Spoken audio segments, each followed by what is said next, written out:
Olá, bom dia, querido irmão e amigo, você que nos acompanha através desse canal YouTube e a cada domingo acompanha a nossa escola bíblica dominical, a escola bíblica da Igreja Batista Sião, Campo Grande, Salvador, Bahia. É um prazer tê-los novamente conosco, nos acompanhando. E a nossa oração, nosso desejo é que a cada domingo você não só aprenda, mas se enriqueça da palavra de Deus, que ela seja de fato o seu alimento diário. E hoje nós estamos estudando, dando sequência aos estudos da nossa revista Compromisso. O tema para o trimestre, vocês vão ver ao contrário, o tema para o trimestre é o Evangelho de Lucas. Então, estamos estudando o Evangelho de Lucas. Eu queria parar um pouquinho para apenas relembrar.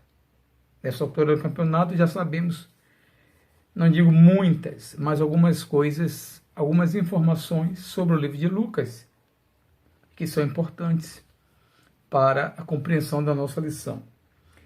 Sabemos que Lucas vem como terceiro evangelho, Mateus, Marcos, Lucas. Sabemos algumas coisas a respeito de Lucas, que ele não foi contemporâneo de Jesus, assim como Mateus e João. Ele foi contemporâneo do apóstolo Paulo, colega de viagem missionária do apóstolo Paulo. Tinha como ofício, a medicina, ele é chamado como o médico Lucas. Quando pensamos em medicina, não vamos ter a compreensão da medicina de hoje, mas era alguém que já praticava, já trabalhava com a cura, com medicamentos, era médico, conhecido como médico. E o Evangelho de Lucas se destaca por algumas coisas que não tem, por exemplo, em Mateus, e não tem em Marcos, e também não tem em João. A coisa principal que eu destaco de Lucas, fora o fato dele ser médico, e isso faz uma grande diferença na narrativa do seu evangelho, o que eu acho de interessante no livro de Lucas é que Lucas era, na verdade, assim como médico, também ele era um jornalista. Por que um jornalista? Porque ele era alguém que, naquele tempo, no contexto em que ele está vivendo, ele consegue reunir, obter informações a respeito de Jesus, que ele não conhecia pessoalmente, mas ele já ouvira falar, e ele consegue fazer uma investigação. Isso você vai encontrar ele falando no livro de Lucas, em Atos, também um livro de autoria dele, ele falando que esses dois livros têm como base pesquisas. Hoje nós diríamos que ele era um jornalista, alguém que pesquisou para falar a respeito desse personagem que é Jesus. E ele, então, ele se destaca porque ele é minucioso na construção do seu texto, dos seus capítulos, abordando temas e detalhes despercebidos pelos outros evangelistas, que o torna um evangelho diferente. Um outro aspecto também importante do livro de Lucas já que ele era médico também, claro que chamava muita atenção de Lucas eram os milagres operados por Jesus numa época onde a medicina estava completamente rústica, engateando, primitiva. Ele vê agora um homem e houve relato de um homem que fazia milagres. Então isso, de certa forma, interessou muito para que Lucas corresse atrás dessas informações e a registrasse no seu livro. Não temos como, numa aula, fazer uma abordagem minuciosa, como Lucas faria, de tudo. Então, hoje nós vamos ficar, a título de orientação, os capítulos 7 e 8. Mesmo assim, não vamos falar deles todo o capítulo. E o tema da nossa lição é mais do que palavras. Lucas, ele destaca o evangelho da ação, ou seja, Jesus sempre em ação. Jesus como protagonista, alguém que estava sempre fazendo alguma coisa, sempre em ação, liderando alguma coisa. Isso é interessante porque hoje algumas pessoas também dizem que o Atos dos Apóstolos, eu não sei se vocês já ouviram falar, deveria se chamar Atos do Espírito Santo, porque ele também vai falar, né, sobre a ação, ou seja, era alguém que dava muito valor à ação. Ele não valoriza tanto a parte do ministério de ensino, não é a ênfase dele. A ênfase dele é mais a ação, o que Jesus realizava no dia a dia. Só para a gente ficar conhecendo o conteúdo desses dois capítulos, 7 e 8, porque nós veremos em detalhes, no capítulo 7, de 1 a 10, nós temos a cura do servo do centurião. Quando puder ler, é interessante, muito bom. Ele vai destacar a fé de um homem que era um centurião, ele tinha 100 soldados sob sua ordem, por isso ele era um centurião, mas era alguém que demonstrou fé e alguém também que age em favor de alguém. A fé dele era porque ele estava preocupado com o seu servo que estava enfermo. Interessante você ler. De 11 a 17 é outro texto fantástico, quando ele vai falar aqui sobre a ressurreição do único filho de uma viúva da cidade de Naim, e Jesus ressuscita o jovem. Do 18 ao 35 do capítulo 7, ele vai falar, né, ele vai tirar dúvidas que João, o Batista, João, tinha a respeito do próprio Jesus, quando ele manda os seus discípulos perguntar a Jesus quem de fato era Jesus. Muito bom também. 36 a 50 é ele na casa dos fariseus. Jesus também vai na casa dos fariseus e lá vocês vão ver o que acontece. Pois bem, capítulo 8, de 1 a 3, ele fala sobre a participação financeira das mulheres no ministério de Jesus. As mulheres ajudavam a Jesus, inclusive financeiramente. 4 a 21, versículos 4 a 21, parábolas, algumas parábolas. 22 a 25 é outra coisa fantástica também, quando Jesus acalma uma tempestade, mostrando poder não só sobre a enfermidade, sobre os demônios, mas também sobre os fenômenos da natureza. Só Jesus para acalmar uma tempestade. De 26 a 39, ele vai falar, o evangelista vai falar sobre a autoridade de Jesus sobre os demônios. 40 a 56 é um capítulo, versículos todos voltados para a narrativa da mulher que é curada de uma hemorragia. E o que eu trago de destaque nesse capítulo? Vivemos hoje um contexto, uma sociedade onde nós falamos muito em inclusão. Tudo é inclusão. Inclusão social, hoje tudo tem que ter inclusão, na sala de aula tem que ter inclusão, não pode haver mais uma escola só para alunos especiais, o aluno especial ele tem que estar na sala do aluno dito comum, normal, tem que estar todo mundo junto, a aprendizagem agora se dá dessa forma. Inclusão de PCD, pessoas portadoras de deficiência nas mais diversas áreas da sociedade, e as empresas hoje elas têm uma cota para incluir pessoas portadoras de deficiência. Temos uma inclusão hoje também de negros, também há toda uma exigência para cotas, seja na faculdade, seja nas empresas, seja na televisão. Então hoje nós vivemos uma sociedade que está se recuperando, né, dessas perdas. Cotas são criadas como reparadoras, sem falar em cotas para indígenas e outras coisas mais. Então hoje nós vivemos uma sociedade cada vez mais que busca incluir pessoas, sejam elas pessoas, também tem a questão das pessoas com diversidade sexual, também hoje uma pauta que está se abrindo. Então hoje o que nós queremos e o que a sociedade busca cada vez mais, uma sociedade menos preconceituosa, mais justa, igualitária, equiparando e reparando os danos que as minorias, também é outro termo chamado, né, vem sofrendo, né, nesses últimos anos, Mas hoje há um crescimento justamente de políticas voltadas para as pessoas outrora marginalizadas, afastadas.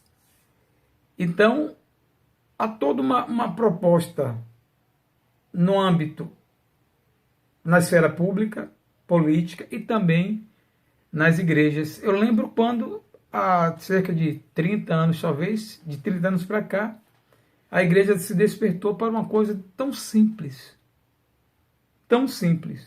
mas ainda assim poucas igrejas fazem, que é o ministério de surdos, a inclusão dos surdos na igreja. Eu lembro, acompanhei bastante quando chegou a Bahia, a Salvador, esse ministério, mas de lá para cá eu observo que ainda existe, mas poucas igrejas levam a sério esse trabalho tão importante, o trabalho de comunicação com o universo dos surdos e outros segmentos também. Mas nós vamos então, para o nosso texto de hoje, nós vamos falar sobre um aspecto importante desses capítulos que nós lemos, já que o evangelho não consiste só em palavras, mas em ação. Nós vamos ver Jesus agindo em favor das minorias. Abra sua Bíblia no capítulo 8.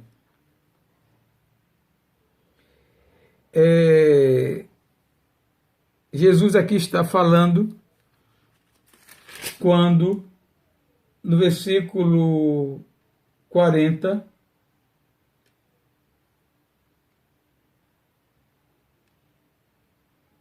Jesus, então, ele vai atender a um chamado. O filho, se você olhar bem para os versículos iniciais, Jesus ele vai socorrer o chamado, atender ao chamado de um homem chamado Jairo, chefe da sinagoga, um homem de destaque, e a filha dele estava enferma. E depois, então, Jesus se dirige para a casa de Jairo. Mas acontece algo muito importante e muito interessante, que é que nós vamos falar aqui. Acompanhe aqui a leitura a partir do verso 43, eu vou ser breve. Enquanto ele ia para a casa de Jairo, depois que ele é chamado. Enquanto ele ia, as multidões o apertavam. Certa mulher, que havia 12 anos, vinha sofrendo de uma hemorragia, a quem ninguém tinha podido curar, e que gastara com os médicos todos os seus haveres, veio por trás dele e lhe tocou na orla da veste, e logo se lhe estancou a hemorragia. Mas Jesus disse: quem me tocou? Como todos negassem, Pedro, com seus companheiros, disse: mestre, as multidões te apertam e te oprimem, e dizem: quem me tocou? Contudo, Jesus insistiu: alguém me tocou, porque senti que de mim saiu poder. Vendo a mulher que não podia ocultar-se, aproximou-se trêmula e, prostrando-se diante dele, declarou à vista de todo o povo a causa por que havia tocado e como imediatamente fora curado.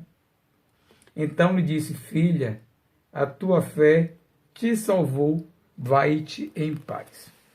É justamente a proposta desse capítulo e nesses versículos que nós lemos é mostrar que Jesus ele dava atenção a toda e qualquer pessoa que o procurasse. O que caracterizava o ministério de Jesus era justamente que Jesus não fazia acepção de pessoas. Jesus não selecionava pessoas. Quem o procurasse era atendido. E aqui o autor ele abre um parêntese nesse texto, ou seja, Jesus está indo fazer uma coisa. No caminho, a multidão o comprime, o cerca. Porque Jesus atraía a multidão. A fama de Jesus já era uma fama grande. Jesus tinha fama de que curava, de que realizava milagres. Então, quando ele passava, as pessoas o apertavam. E a situação estava tão apertada, né? Jesus estava tão apertado, que uma mulher, ela tenta chegar a Jesus. É uma tentativa, se pensarmos do ponto de vista social, histórico, difícil. Porque a mulher, ela sofria, provavelmente, né, de um fluxo menstrual, uma hemorragia. Eu sou casado, tenho uma esposa e uma filha de 17 anos. Nós homens não sofremos de hemorragia menstrual, graças a Deus, mas quem convive sabe que não é tão simples quando as mulheres estão acometidas por um período, pelo fluxo menstrual que dura acho 5, 6 dias, não sei exatamente, mas muda-se muita coisa para elas. Muda o humor, né, a chamada TPM, tensão pré-menstrual, os hormônios, a adolescente fica cheia de espinhas, uma série de fatores, de mudanças que acontece com uma mulher. E no meu caso, como eu tenho uma filha de 17 anos, eu vejo que nela ela é tomada de uma irritabilidade, além de muita cólica nesse período, cólica de ter que ir para médico ou tomar remédios fortes para aliviar a cólica. Então, eu não tenho ideia da dor, que eu nunca passei por ela, mas dá para a gente perceber que é algo incômodo. Sem falar a questão do sangue, do sangramento, de ter que trocar absorvente, uma série de fatores que hoje já, de certa forma, as mulheres já tratam melhor, mas no passado não havia uns cuidados higiênicos como nós temos hoje, nem utilização de meios para controlar o fluxo. Mas aquela mulher, ela não tinha algo comum, que todas as mulheres têm durante um período do mês. É bom porque prova que ela tem capacidade de gerar um filho, se for uma menstruação normal. Mas essa mulher, ela não tinha uma menstruação normal. Ela tinha um sangramento provavelmente contínuo. Esse sangramento ele gera, além dos problemas sociais e religiosos, uma vez que havia toda uma lei prescrita contra as mulheres nesse período, as mulheres eram consideradas impuras, ninguém podia tocar nela, e tudo que ela tocasse tinha que ser purificado e lavado. Está lá em Levítico a descrição disso. Essa mulher estava há 12 anos, número 12. Há 12 anos ela sofria desse mal, ela padecia desse mal. E segundo o texto, o próprio médico, ele disse que ela já tinha gastado tudo que ela tinha com os médicos. Os médicos também, a medicina naquele tempo não tinha como tratar esse problema. Pois bem, ela soube que Jesus passaria na cidade. E essa mulher, ela se enche de fé. Não é uma fé comum, não é uma fé qualquer, mas é uma fé diferente. Uma fé que faz com que ela saia daquilo que nós chamamos, né, de zona de conforto. Ela poderia, de repente, pensar, não, depois de tudo eu vou procurar ele no escondido. Não. Senão a minha chance é agora. Ela tinha, então, um grande desafio. E o desafio dela era movido pela fé que ela tinha, tamanha, que ela não queria falar com Jesus. Ela disse, nem precisa. Eu só preciso tocar nele. Olha que coisa interessante. Eu só preciso tocar em Jesus. Para isso, ela precisava, então, romper.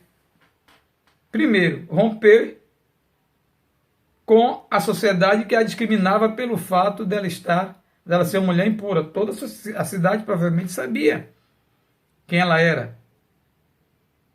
Ela então teve que botar a cara, né, para poder vencer esse primeiro obstáculo. Sair da zona de conforto e dizer, não, tenho que ir a ele. E quando ela chega, ela se depara com uma multidão apertando Jesus, empurra para lá, empurra para cá, e apertando Jesus. Imagine a quantidade de toques, de pessoas querendo pegar Jesus, assim como ela.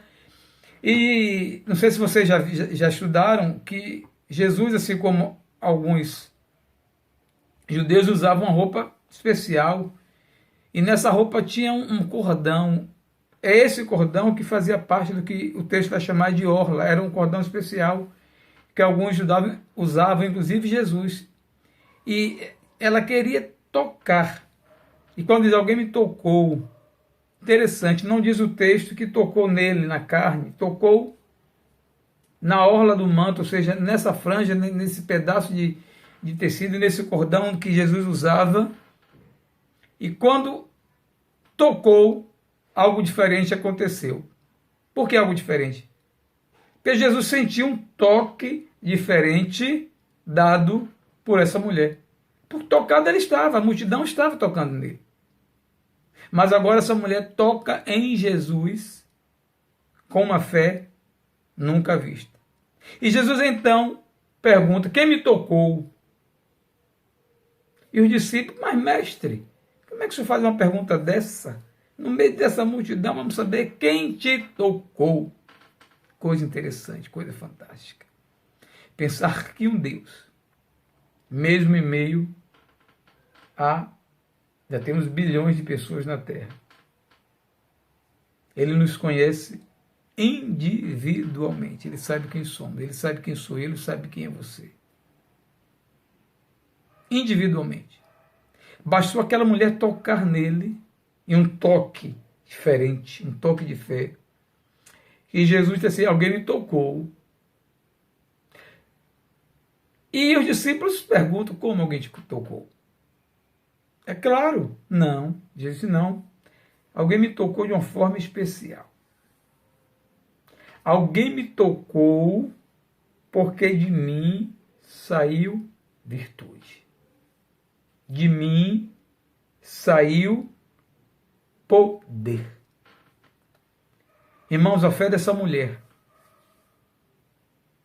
foi suficiente para que de Jesus saísse poder para resolver, para curar um mal que ela já sofria há 12 anos e provavelmente estava sem esperança até Jesus aparecer e se mostrar como a única esperança.